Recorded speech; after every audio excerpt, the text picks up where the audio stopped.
Queer 2024. I'm not James Bond.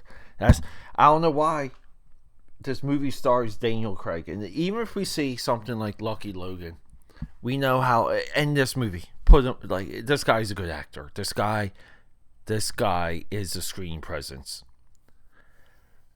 But I'm watching this movie, and I'm just thinking, I'm not James Bond. This could be what he's been looking like. This could be the Daniel Craig movie to get him as far away from James Bond as possible. This movie is directed by Luca Guadagnino. We've talked about him before. He develops his movies. Now, I haven't seen all his films, but the last few that I've seen, the last three, he ends his movies with a shot, with a moment. It's like an instance. And we know everything that's in that. We know what it means. We know what's happening.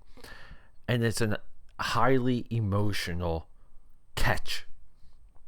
He's the only director I know that can do this. Now, we got a little bit of that at the end of The Brutalist. We talked about that earlier. But Queer does something I haven't seen before.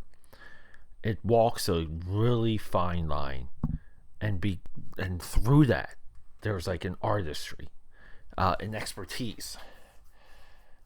And his movies do a weird thing. Everyone just feels real and natural, original, if I say. So, Queer 2024 for the Film Buff Podcast, available right now on HBO. Let's go. Quiet on the set. Camera speed, down production, take one. Action.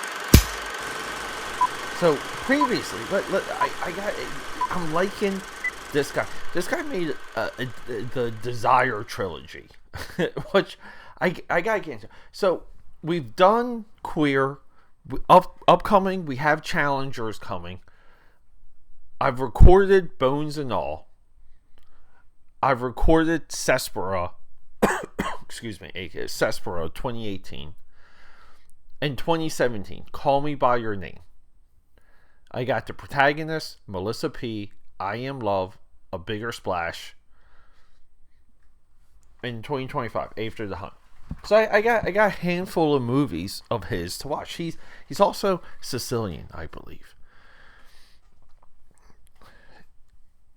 This guy does something. I don't know what it is. Now, I know a chunk of who this podcast goes out to. The title of this film and the contents, aka Patters, it doesn't shy away. This movie has the male on male boning. It has the male on male lust, the grooming also, if you will. Old men, young boys is a little bit of a theme now in some of his films. I have friends that swing in this persuasion.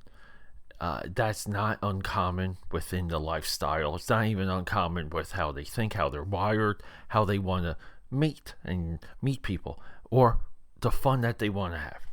We're not here to talk about that. We're here to talk about a movie visually that, I mean, we're in a jungle. Daniel Craig is in the jungle, taking jungle root drugs, having hallucinations, but everything starts in, like, Mexico. So this movie, through the acts, through the phases of the film, the phases of the storytelling, it unfolds, it blossoms. Daniel Craig is at the absolute center of it all. And while I was watching this movie, like, some of it is the concept that, wow, like, James Bond is the role of a lifetime. It's a once in a lifetime movie role. And for him to only do 5 and not do 7 or even 10, like, why are we not doing a James Bond every other year, every 3 years? It really makes you question. It makes you question if he wanted to do that. I mean, you sit down, you make Casino Royale, and I guess, this is a little bit about Daniel Craig. You sit down, you make Casino Royale with cheese. There might be an element of that production where you think that movie's not going to make it. That the movie's going to be a huge loss, and you have to get on with your career. But you took a good role, and you were good in the movie, which would help you. Now, Casino Royale could have bombed in such a way that he didn't look good. He just doesn't look good, and he doesn't get cast again. That can also happen. But it doesn't, he becomes the James Bond of a generation. And a lot of people are upset with how that franchise went. But I'm watching this movie, I'm just thinking, man, like this guy could have been in 100 James Bonds. He could still be in James Bond's movies. Like he's that good. Like he's that good of an actor. And it's wild to me that no one puts him in these discussions when it comes to great acting. I think what he does on camera is special. So William S. Burroughs, right? I believe this is the guy that wrote, Naked Lunch. I don't know too much about his life. Bibliography, right? William S. Burroughs. Junkie, Queer, Naked Lunch. The Nova Trilogy. He's got a trilogy of his own. Dead Finger Talk, The Wild Boys. I know some of the smart kids in school had to read Naked Lunch. I never read Naked Lunch. I'm familiar with it though. And I guess this is like a loose autobiography on him, which, if true, like wow, like this guy had one wild life. Now I think some of the descriptions, right, like in the movie. They tell him he's queer.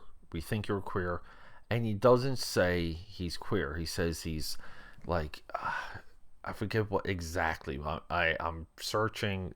I don't know why I'm scrolling through Wikipedia looking for the answer, but he's like I think he says he's like embodied or extra bodied. He has a way of classifying it, which I thought was so interesting, and maybe lends itself to the volume of the title. But this movie, it's so much fun. It's great to see Daniel Craig kind of being a drugged out lunatic and not knowing how to connect to people, but kind of falling in love at the same time.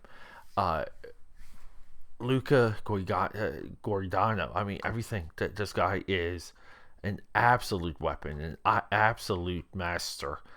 I'm not sure, like, I've seen enough from him where everything he makes, I would like to see. I would like to bring it to all of you guys. But I'm not sure this guy can miss. I think he's just one of those filmmaking minds that he sees like humanity. He sees like this level of trust within his films where there's and we almost like we believe the trust and then we see the loss. And this movie has such a wild ending. It's weird. Like it's like we kill the people we love, and that's it. I mean, and we walk away from it. Like the people we love, we kill them. It's nuts. But AKA Powders, this movie is available right now on Max. I understand it may not be for anyone, but I feel if you're a cinephile, if you're into film and into form, if you're into the process of what filmmaking can produce and make, then this is one for you. All right, AKA Powders, I love you guys. Rock and roll. Okay, that's a wrap.